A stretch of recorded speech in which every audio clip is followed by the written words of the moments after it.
नमस्कार आदाब दोस्तों, आप कैसे हैं। उम्मीद करता हूं कि आप सब बहुत अच्छे होंगे। आज मैं आपके लिए बहुत ही अच्छी कहानी लेकर आया हूं जिसका टाइटल है बेटी को पालने वाले पिता की कहानी।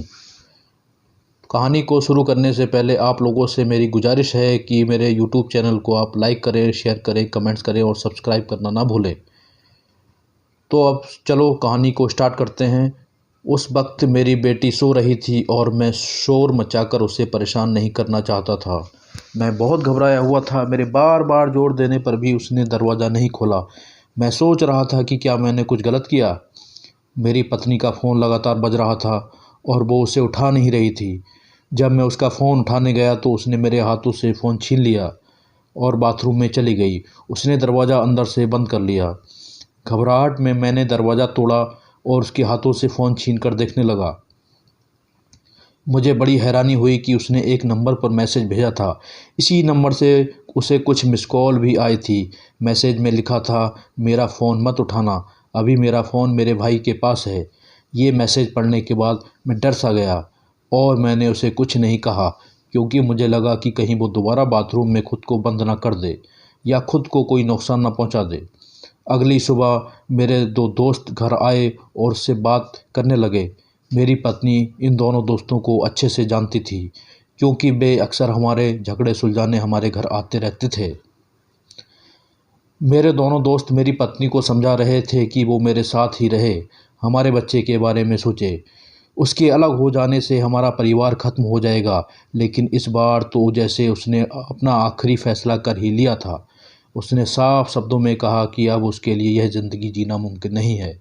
अगले दिन उसने घर छोड़ दिया, लेकिन इस बार वो हमारी बेटी को साथ लेकर नहीं गई। उसने मुझे और मेरी बेटी को छोड़ दिया। मैं भीतर से टूट गया था, बेहद अकेला महसूस कर रहा था। लेकिन कहीं ना कहीं यह सुकून भी था कि कम से कम मेरी 3 साल की बेटी तो मेरे पास है। हम दोनों की लव मैरिज हुई थी और शादी करने के लिए हमें अपने अपने परिवारों से काफ़ी झगड़ना पड़ा था। जब हमारी बेटी महज 3 महीने की थी तब भी वह घर से चली गई थी और बेटी को भी साथ ले गई थी।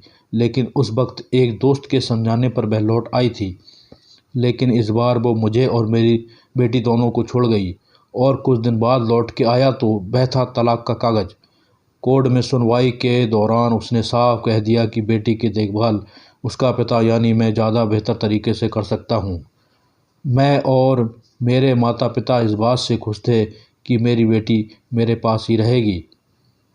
हमारे अलग होने के शुरुआती दिनों में मुझे अक्सर यह ख्वाब आता कि हम फिर से एक हो गए हैं और तीनों एक साथ रहने लगे हैं।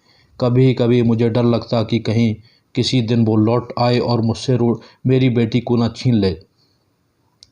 जब हम साथ रहते थे तो हम अपनी बेटी की जिम्मेदारियों को आपस में बांट लेते थे, लेकिन अब तो सारी जिम्मेदारियां मुझे अकेले ही निभानी थी। हालांकि मेरे माता पिता भी वहाँ थे जो मेरी मदद करते थे, लेकिन मैं चाहता था कि मेरी बेटी को कभी भी अपनी माँ की कमी महसूस ना हो। छोटी उम्र से ही मेरी बेटी को इतिहास से जुड़ी जगहों पर जाने का शौक़ था, इसलिए कई दफ़ा मैं उसे अलग अलग जगहों पर लेकर जाता। इस दौरान अगर कभी कोई उससे पूछता कि तुम्हारी माँ कहाँ है, तो वह चुप हो जाती। जब भी कोई मुझे बुरा भला कहता तो हमेशा मेरा बचाव करती। जब मैं परेशान या हताश होता तो मेरा हौसला बढ़ाती। लेकिन उसने कभी भी मुझसे अपनी माँ के बारे में नहीं पूछा। हालांकि माँ शब्द सुनने पर उसकी चुप्पी का अंदाज़ा मुझे हो जाता। मुझे महसूस होता कि अगर उसकी माँ उसके साथ होती तो शायद वह और ज़्यादा खुलकर अपनी बातें रख पाती। कुछ साल पहले मेरा बहुत ख़तरनाक एक्सीडेंट हुआ और मुझसे बहुत गंभीर चोटें आईं। जब मैं अस्पताल में और उसके बाद घर में इन चोटों से उबर रहा था, तब मेरी बेटी मेरा सहारा बनी। वह मेरी दवाओं का ख्याल रखती, हमेशा मेरे साथ रहती। इतना ही नहीं, वो मेरी माँ की बीमारी का ध्यान भी रखने लगी।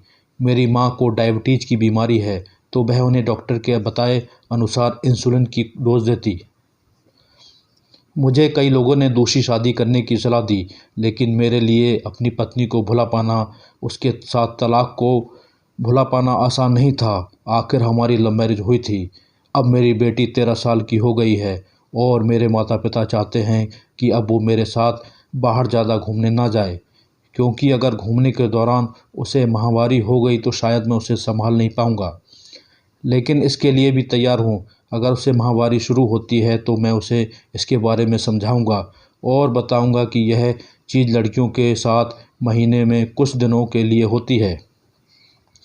वह कल्पना चावला की तरह अंतरिक्ष यात्री बनना चाहती है।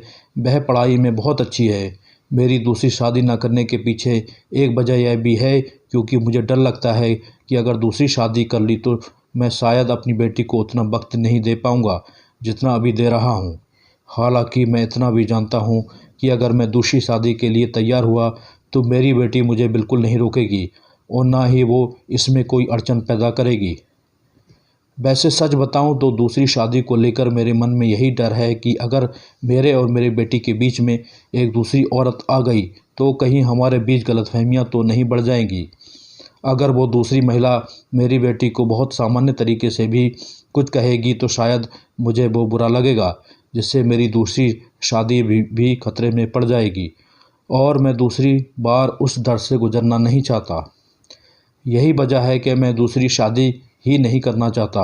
मेरी ज़िंदगी की अब बस एक ही मकसद है और वह है मेरी प्यारी बेटी की खुशी।